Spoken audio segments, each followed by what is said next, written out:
This channel does not promote any violent, harmful, or illegal activities. All content provided by this channel is meant for an educational purpose only. SIR নিয়ে তৎপরতা বাড়তেই সংঘাত তুঙ্গে মুখ্যমন্ত্রীর নিশানায় রাজ্যের মুখ্য নির্বাচনী আধিকারিক বেশি বেড়ে খেলবেন না মনোজ কুমার আগরওয়ালকে হুঁশিয়ারি মমতা বন্দ্যোপাধ্যায়ের। একাধিক দুর্নীতিতে অভিযুক্ত সিইও আধিকারিকদের ধমকাচ্ছেন উনি। সিইওকে নজিরবিহীন আক্রমণ মুখ্যমন্ত্রীর।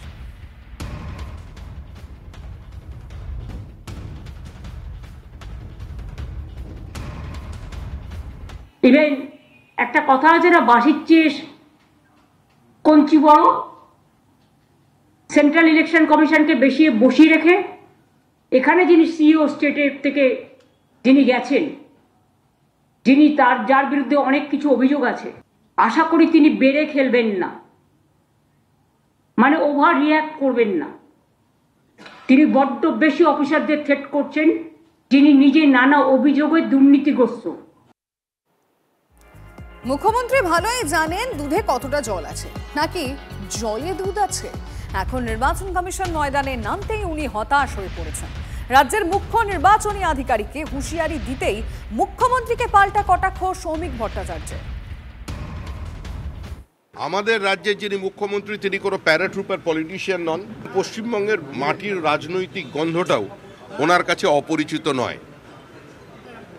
মুখ্যমন্ত্রী এটা জানেন যে দুধে কতটা জল আছে, নাকি জলের মধ্যে সামান্য কিছু দুধ মেশানো আছে।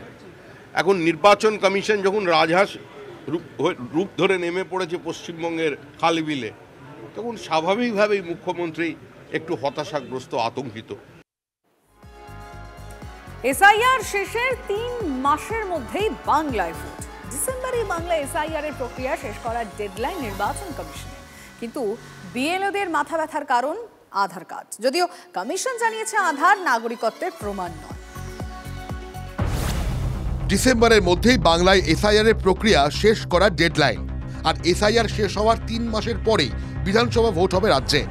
3 জেলার সঙ্গে বৈঠকে জানিয়ে দিল নির্বাচন কমিশন এসআইআর এর প্রস্তুতি কেমন তা জানতে বৃহস্পতিবার পূর্ব মেদিনীপুর, ঝাড়গ্রাম, বাঁকুড়ার জেলা শাসক ইআরও এইআরওর সঙ্গে বৈঠকে বসেন উপনির্বাচন কমিশনার ও রাজ্যের মুখ্য নির্বাচনী আধিকারিক। সূত্রে খবর, বৈঠকে জেলার প্রশাসনিক আধিকারিকদের এসআইআর এর জন্য প্রস্তুত থাকতে নির্দেশ দিয়েছে নির্বাচন কমিশন। কোলাঘাটে 3 জেলায় প্রায় 470 জন বিএলওর সঙ্গে বৈঠক করেন নির্বাচন কমিশনের কর্তারা। বৈঠকে বিএলওরা জানান আধার কার্ড নেই তাদের মাথা ব্যথা সবচেয়ে বেশি। তাদের প্রশ্ন, বহু ভোটার যাদের আধার কার্ড ছাড়া আর কোনো নথি নেই তারা কি করবেন? জবাবে কমিশনের কর্তারা জানান আধার কার্ড শুধু একটি পরিচয়পত্র, কিন্তু সেটা নাগরিকত্বের প্রমাণ নয়। না, আধার কার্ড বাদ দিয়ে করতে বলে। আপনাদের তো সমস্যা হচ্ছে, তাহলে সমস্যা তো হচ্ছে। তার কোনো সুনির্দিষ্ট উত্তর দিলেন না 2002-এ ভোটার লিস্টে যাদের যাদের নাম আছে তাদের নামগুলো আমরা দেখব 2025-এ আছে কিনা। যদি থাকে তাহলে তো হয়ে যাচ্ছে, যদি না হয় তার বাবারও থাকে বা তার দাদুর থাকে তাহলে তাদের সেই নামগুলো আমরা করতে পারবো। জন্ম তারিখ না থাকলেও তাদের কতগুলো ভেরিফিকেশন করতে হবে। বিএলওরা প্রশ্ন তোলেন, ও ভোটারদের নাম তালিকায় উঠলে বিএলওদের শাস্তি দেওয়ার কথা বলা হচ্ছে, সেক্ষেত্রে নথি যাচাই কিভাবে সম্ভব? নির্বাচন কমিশন জানিয়েছে ফর্ম জমা দেওয়ার সময় যদি কোনো সন্দেহজনক নথি মেলে সেই নথিতে সেলফ অ্যাটাস্টেড করে জমা দিতে হবে ভোটারকে। সেক্ষেত্রে বিএলওদের উপর দায় বর্তাবে না।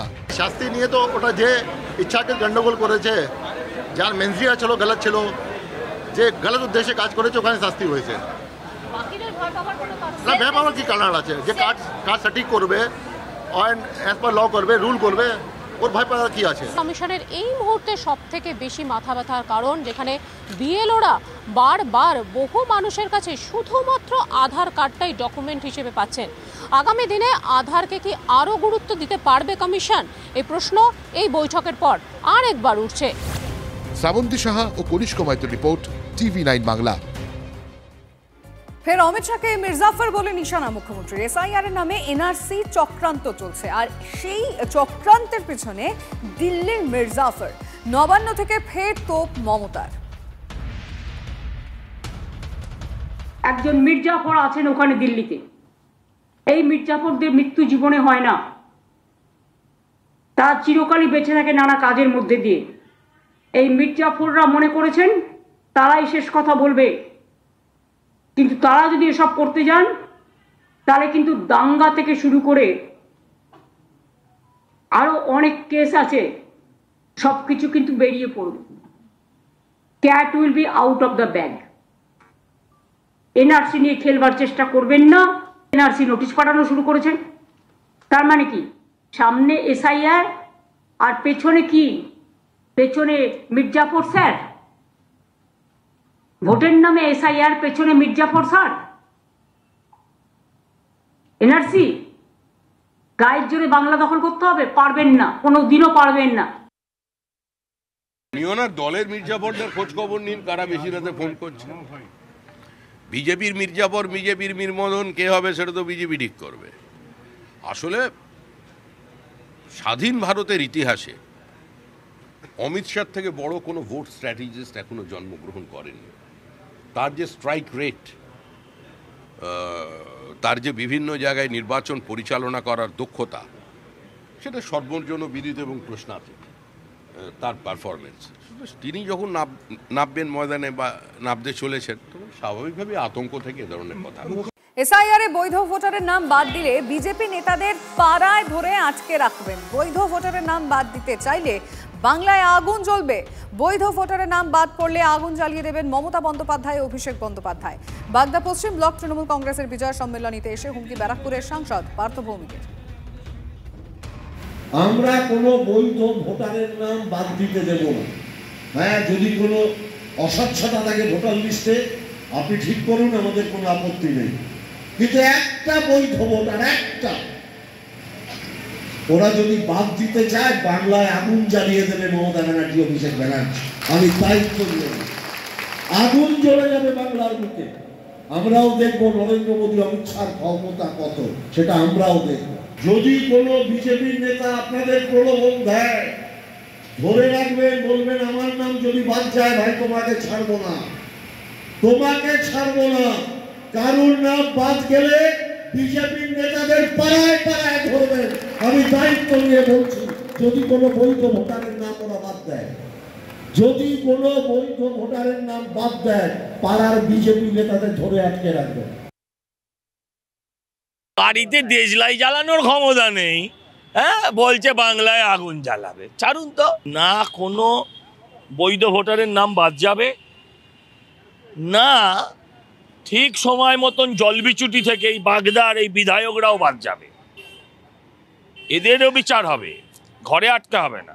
এদের বিচার হবে মন্দিরের চাতালে, গাছতলায়, পাড়ার মোড়ে, ল্যাম্পপোস্টের নিচে এদের বিচার হবে। এই যা করেছে এরা গত 15-16 বছর ধরে, 15 বছর ধরে, আপনি ভাবছেন যে শুধু বদল হবে? না, বদলাও হবে। কিছু করতে পারবো না আমরা সেক্ষেত্রে।